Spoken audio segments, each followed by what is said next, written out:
That's okay, Carlos. Stellantis, you can just go out of business. There'll be plenty of others willing to step in and replace you. After hearing what Stellantis' CEO and executives in the company have just said within the past 24 hours, even if their stock price fell 90%, I wouldn't touch it with a 10-foot pole. Hello, my friends. Welcome to the channel. Great to see you. Thank you for tuning in. Welcome to all the new subscribers. Great to have you guys. Welcome back. Everyone else, massive thank you to everyone who has donated to my GoFundMe campaign. Couldn't be here without you. That is 100% true. And I really feel extremely indebted to all of you. Stellantis is getting ready to electrify its entire lineup. Doesn't make any electric cars in the United States. It has a few plug-in hybrids, but they're not electric cars. But it says that once it's electrified its lineup, it's only going to have one effect. The middle classes won't be able to afford to buy a car. Seriously, that's what they're really saying.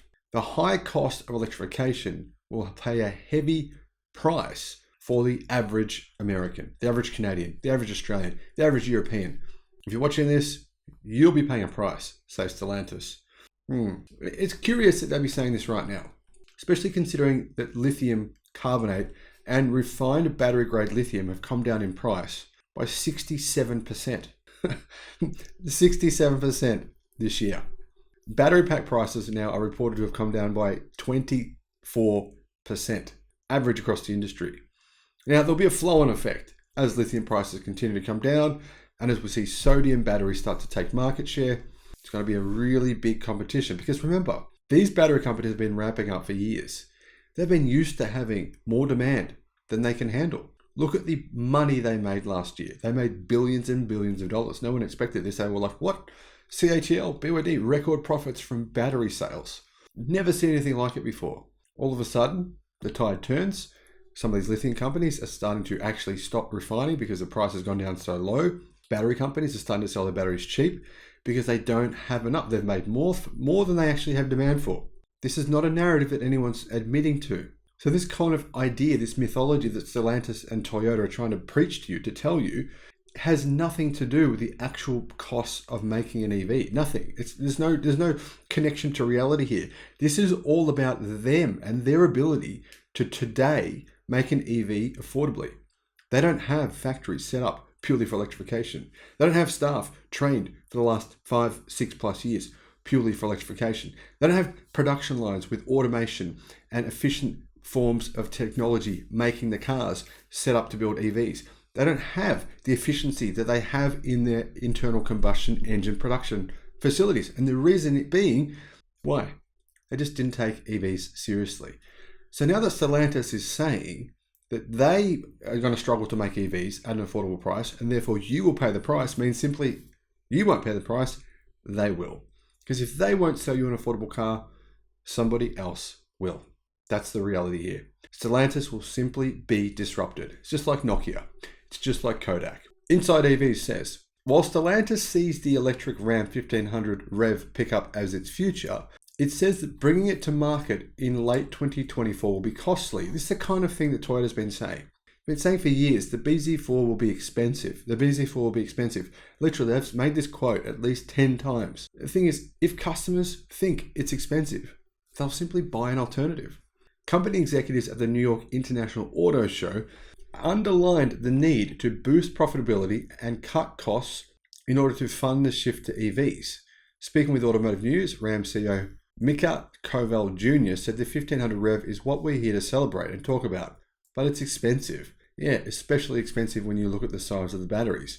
The battery pack in the long-range version is nearly twice the size of the battery pack in the Ford F-150.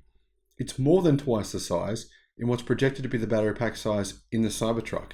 I can understand why it will be expensive. He said, that's the elephant in the room for everybody. The cost of electrification is expensive. So for sure, we need to make sure that we protect the profitability of our current in-market internal combustion engine business to help fund the transition to electrification. How do you protect something that's dwindling? How do you protect something that people want less and less? I mean, if there was a compelling electric alternative for every single one of Stellantis' vehicles right now, would they sell any gasoline-powered vehicles at all? Maybe, but it would be a very small number. He added that protecting those profits of their gasoline-powered or internal combustion engine vehicles has been a challenge amid recent developments like the pandemic, microchip shortage, inflation, and regulatory changes. I should also add that Stellantis' company Jeep went bankrupt in China within the last 6 months. That's kind of an indication of where this company could be headed within the next decade. For example, Stellantis cited costs related to developing and building EVs among the reasons the company idled that Jeep Cherokee plant that it had in Illinois at the end of February. In fact, they admitted that it's an internal combustion engine producing facility and there's not enough demand for those vehicles anymore. Things are changing very quickly in the US. If you make EVs, there's a good chance your market share will increase. Case in point, Audi. Audi have been struggling a little bit in the US. However, they've started to offer more electric cars. What happens? Their sales up 50%. Companies like Honda, their sales down more than 50% over the past 24 months. Honda doesn't have any EVs, Audi does. Stellantis CEO Carlos Tavares said to the media last week, if we don't do it, we're just going to have a significant reduction of the size of the market because the middle class will not be able to buy EVs. Very simply put. So it's not in the interest of the corporations. It's not in the interest of the citizens. It's not in the interest of the unions that we shrink the market because we become too pricey for the middle classes. I'm not really sure what he's meaning there. It sounds like multiple things. It sounds like everything's too hard.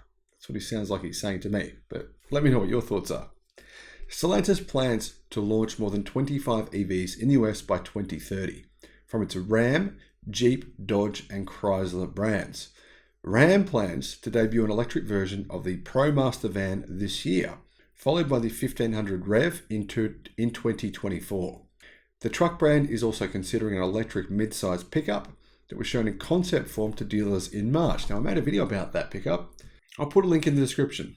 Jeep plans to debut the production versions of the Recon and Wagoneer S electric SUV concepts in 2024. If you want to see what those look like, see some more details, check out the video in the description. And the brand already has an electric model on sale in Europe called the Avenger, which has not been confirmed for the US market. It's a front-wheel drive, very small off-road SUV. Kind of sounds weird, doesn't it? But I actually quite like it. Video about that too in the description. Dodge will launch its first all-electric muscle car, which looks unbelievably awesome, and I love it, in 2024. It's expected to be heavily influenced by the Chrysler SRT Daytona concept unveiled last year. As for Chrysler, it will step into the EV era in 2025 with the model inspired by the Airflow concept. Basically, it will be the Airflow concept because it's not a concept, that's the car.